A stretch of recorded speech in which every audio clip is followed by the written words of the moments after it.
Hey everybody, welcome to Cooking with Miss Cindy. I'm Miss Cindy. Today I'm going to show you guys how to make an icebox cake. An icebox cake is actually a pretty old recipe that uses crackers or cookies, some sort of whipped cream or pudding, and then literally any other topping that you would like or can think of to come together and make a cake.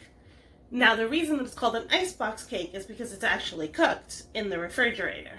It's really easy to do. It takes only about 10 minutes to work with. You just need to pop it in the fridge for about 4 hours, but it's totally worth it. So let's get to it. Alright you guys, let's get started on this icebox cake. Let me tell you what you're going to need. First off, you're going to need a refrigerator safe bowl or glass, or I'm using a ceramic pan, bananas, graham crackers, and right now I'm using Cool Whip, but you can also use whipped cream from a can, or you can go ahead and whip your own if you're feeling fancy. The first thing we're going to do is we are going to take our graham crackers. I'm using a cinnamon graham, but really any of them will do, and lay them down at the bottom of your pan. They are probably going to come broken, as many of them often do. And you can just kind of fit them in there. It's sort of like a puzzle. They don't need to fit perfectly. They can even overlap. It's really not a big deal one way or the other. I try to find pieces that fit sort of the best, but you're going to probably end up breaking them or just finding ones that are already broken. After this, you're going to take your Cool Whip, your whipped cream, whatever you've got, and spread it in a even or somewhat even layer on top of the graham crackers. So the way that this works in terms of becoming a cake is that the graham crackers are going to absorb the moisture from the Cool Whip or the whipped cream, whatever it is, and instead of being hard and crumbly, they're going to become soft and cake-like. That's why you don't need to cook this cake in the oven or microwave or anything. The crackers themselves will become cakey, so that's why it's called an icebox cake. It's a cake that you quote-unquote cook in the refrigerator. So you're going to take this whipped cream and you're going to try to spread it around as best you can. It doesn't have to be super perfect. Most of the things I make don't end up super perfect. But you do want to spread it around as evenly as possible and get a bunch of the little corners and the little nooks and crannies, because you don't want a piece of graham cracker that's going to end up kind of dry or in the corner without getting any of the moisture. So next up, we are going to slice up our bananas carefully. I'm using just a regular paring knife that I have in my kitchen, but bananas are so soft that you can even slice them with a butter knife and they will work really beautifully.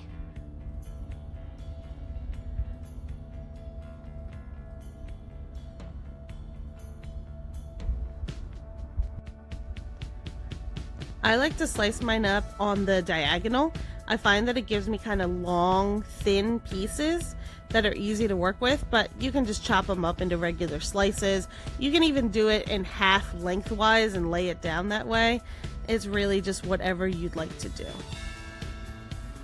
So after you chop up your bananas, you're going to take them and you're going to kind of lay them down over the rest of the cake.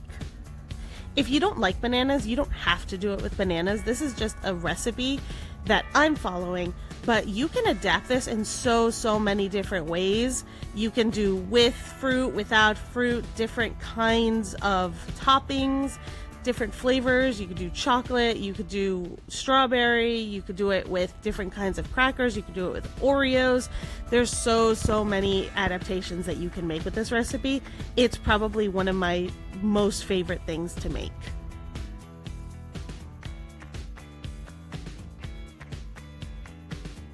So now that our first layer is done, we're going to go back and start over again for our second layer. Depending on how deep it is, you can probably get at least 3 layers, but again, it depends on the size of your pan. So again, I'm just going to kind of find broken-ish pieces that will fit, and hopefully it'll be okay. Yeah, that looks good. My pan is kind of small, so I think I'm only going to be able to fit 2 layers, but it really just depends on what you're working with. This recipe, like I said, is super adaptable. So, graham crackers, and then again, a little bit more whipped cream. As I said, I'm using Cool Whip, and this is a 16-ounce container. If you're using a different kind of whipped cream, I would still suggest getting at least 16 ounces. For this small of a cake, I'm probably only going to use up maybe half, maybe a little bit more, but about half of the Cool Whip container. So if you want to make a bigger cake, you want to make sure that you get at least 16 ounces to work with. You don't want to skimp on the whipped cream, but the recipe doesn't necessarily have to call for super exact measurements. So, you work with what you have, and that's part of the joys of cooking. Okay, it is time for banana number 2.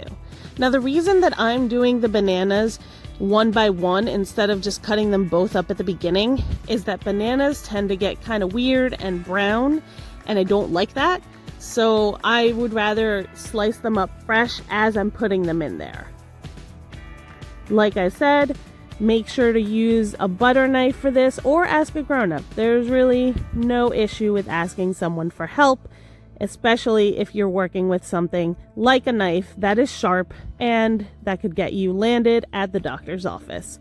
Also, you're probably going to be sharing this cake with your family, so I can't imagine that they would be unwilling to help you with a small task in return for getting a little bit of cake. Who doesn't like cake?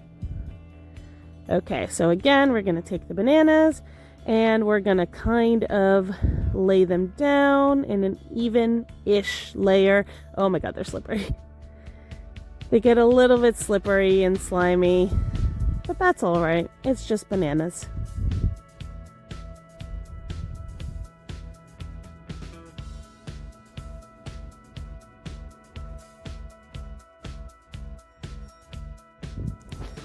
Okay, so now that the bananas are on, we're going to move on to our last layer, and this is kind of a half layer, so I guess I'm making 2.5 layers. I'm going to use the crumble pieces that are broken from before and fit them together, sort of like a jigsaw puzzle, to fill in for the last layer. And I'm just going to move this over, squeeze that in. I think that looks good. Doesn't have to be perfect. So, graham crackers tend to come with 3 sleeves in a box, and I used 1 whole sleeve to make my small cake.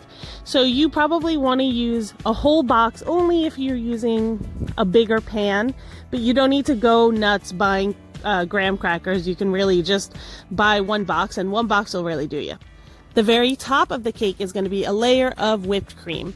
So just carefully kind of smush that whipped cream over the graham crackers.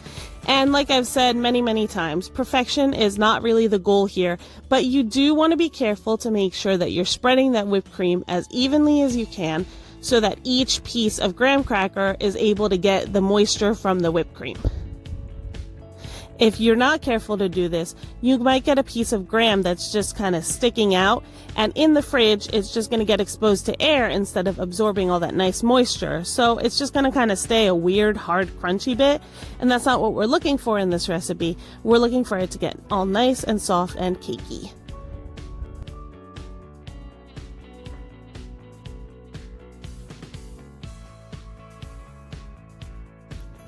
Okay, I think this is good. So now what's going to happen is this is going to go in the fridge for 4 hours. So I'll see you then.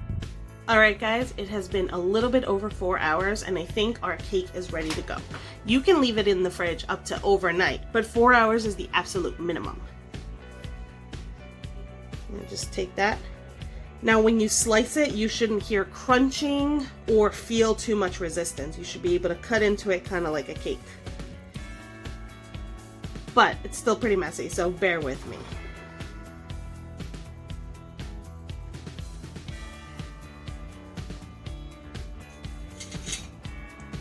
There you go. I'll move this to the side. And you can kind of get a sense of the layers. If I turn it a little bit, and they get messy as well.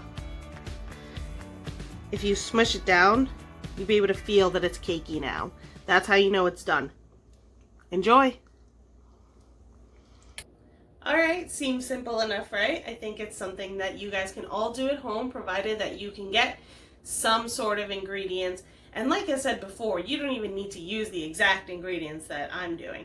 look in the description where I give you a lot of different varieties and different options for stuff that you can use. It might be stuff that you already have at home that you can substitute. So as usual, if you have made anything for Tween Tuesday or Cooking with Miss Cindy, I'd like you to please send it to me at this address right here. I would love to see what you guys are working on.